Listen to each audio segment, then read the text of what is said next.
राष्ट्रीय महासचिव सचिव एवं उत्तर प्रदेश महासभा के पदाधिकारीगण,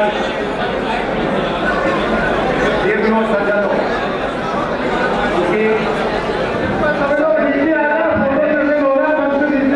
का भी टाइम आ रहा है तो मेरा संबोधन बड़ा छोटा होगा।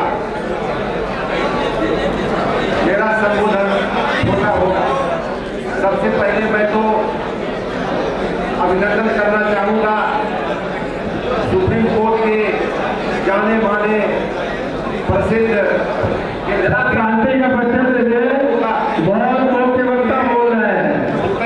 इसके बाद जैसे सबसे बड़े राज्य पॉपुलेशन वाइज जनसंख्या के मुताबिक मैं यहाँ से थोड़ा नीचे हो जाए व्यवस्था बनाए सबसे बड़ा राज्य है। उस राज्य उत्तर प्रदेश का भैया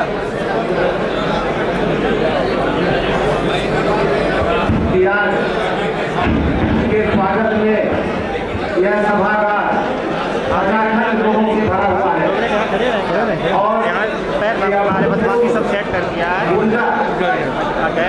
वो दिखला रहा है। उनके कार्यकाल में आप इतना अच्छा काम करेंगे इतना शायद कभी नहीं हुआ है।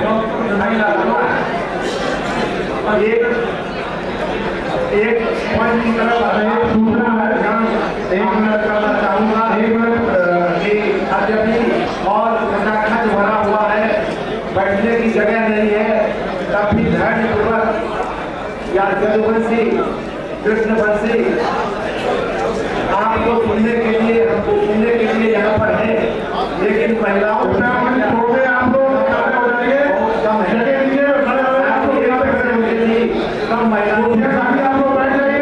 और सब लोग सुनिए हमारे का आयोजक आप लोग सुनिए कि हम जो वक्ता आएंगे उनमें महिलाओं को भी सम्मिलित किया जाए और उन्हें प्रेरित किया जाए ताकि आने वाले सम्मेलन में चाहे उत्तर प्रदेश में हो या बिहार में या राज्य के पूरे देश के किसी राज्य में उसमें महिलाओं की भागीदारी बढ़े।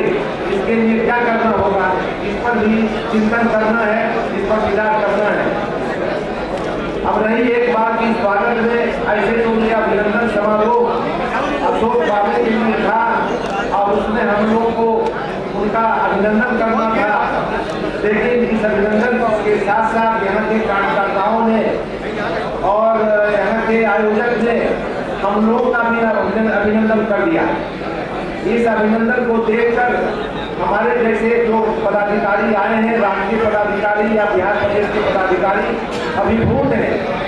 मैं राष्ट्रीय पदाधिकारी से निवेदन करूंगा 2 मिनट रुक जाए भैया, सब आए, सब लोग अपने अपने साथ बोल रहे हैं। आपका कार्यक्रम आपको खड़ा कर रहे थे, सब अपने अपने साथ बोल रहे हैं।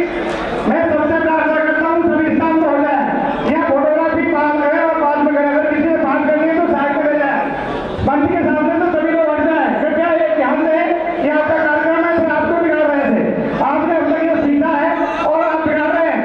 आपके कार्यक्रम में आपने किसी का दायित्व नहीं, राष्ट्रीय बात करके बोल रहे हैं और आप लोग सामने फोटो खिंचाव कर रहे हैं, उनकी बात नहीं सुन रहे हैं। कृपया सभी साइड के सामने से हट जाए, सब साइड हो जाए, साइड में अपनी करते रहे और उनकी सुने। कृपया जल्दी हट जाए, गैलरी साफ करते हैं। आप सभी से निवेदन है कि गैलरी से हटके साइड में बैठ जाए। ठीक खाली है सभी, हमारे साथ सभी मंच पर कोई नहीं चलेगा, मंच पर जो बुलाए जाएंगे वही लोग आएंगे। कृपया ध्यान दें, शांति बनाए रखें। धन्यवाद। अनुशासन की बात कही है, रमेश पायलट जी प्रभारी भी हैं उत्तर प्रदेश के लिए, उनकी बात को ध्यान में रखते हुए कृपया शांतिपूर्वक बैठने और सुनने की कृपा करें। मैं कहने जा रहा था कि DPS स्कूल बिहार में, दिल्ली में, उत्तर प्रदेश में भी होगा, बहुत प्रतिष्ठित स्कूल है। उसमें मेरे परिवार के एक बच्चे को हनुमान का पाठ मिला था सांस्कृतिक कार्यक्रम में। तो हनुमान का पाठ उसका इतना अच्छा हुआ, इतनी ताली बजी कि घर जब लौटा और उसे चेंज करने, ड्रेस चेंज करने के लिए कहा गया तो ड्रेस चेंज नहीं कर रहा था। उसका कहना था कि मैं इसी में सोऊंगा, मैं इसी में रहूंगा। मेरी भी स्थिति आज उसी तरह की है। मैं भी आज पगड़ी पहने हुए, शॉल ओढ़े हुए बहुत तरह का बैग लगाए हुए यहाँ खड़ा हूँ और लग रहा है कि इसी तरह के ड्रेस में मैं पटना लौटूं और वहाँ पर विभिन्न ड्रेस के नीचे हुए सो जाऊँ। मैं आपके इस अभिनंदन से, जो हम लोग का अभिनंदन भी आप लोगों ने कर दिया, उससे अभिभूत हैं और इस दिल से हार्दिक बधाई देते हैं। मैं इसके आगे यह कहना चाहूँगा कि इस तरह की सभा में लोग इस उम्मीद से आते हैं कि उन्हें 2 मिनट बोलने का मौका मिलेगा। इसलिए आयोजक से हम अपील करते हैं कि हम लोग अपने संबोधन में कटौती कर देंगे, लेकिन जो लोग आए हुए हैं बोलना चाहते हैं उनको सबको बोलने का 2 ही मिनट का मौका दिया जाए, ताकि उनको लगे कि उनको बोलने का मौका दिया गया। ये मौका बार बार नहीं आता है। और अगर लंच कराना है टाइम पर, या तो लंच को थोड़ा एक्सटेंड कर दिया जाए, तो खाने के लिए लोग यहाँ नहीं आते हैं, यहाँ सम्मान के लिए आते हैं, अपनी बात कुछ कहने आते हैं। अशोक बाबू ने ठीक ही कहा कि लिख करके दे दीजिए, लिख करके जो दे दिए हैं उनको भी मौका दिया जाए यही बोलने के लिए कि I am so and so, और हमने लिख करके सजेशन दे दिया है, लेकिन माइक पर आने का मौका दिया जाए। ये मौका बार बार नहीं मिलता है। मैं इसके अलावा यह कहना चाहूँगा कि हम लोग यादव समाज यह भी कहना चाहेंगे कि जो हमारे नेतृत्व है, केंद्रीय नेतृत्व ने हिंदुस्तान के 2 यादवों से भरे राज्य, जहाँ पर यादवों की संख्या बहुत अधिक है, एक उत्तर प्रदेश, एक बिहार उत्तर प्रदेश से काफी छोटा है, फिर भी नंबर 2 पर वही है। तो ये दोनों राज्य में उन्होंने प्रदेश अध्यक्ष की जिम्मेवारी नए लोगों को सौंपी है। इनकी सफलता तो दिखाई पड़ रही है, क्योंकि मॉर्निंग शोज द डे आज का यह कार्यक्रम ही दिखा रहा है कि एक काफी सफल कार्य इनका रहेगा।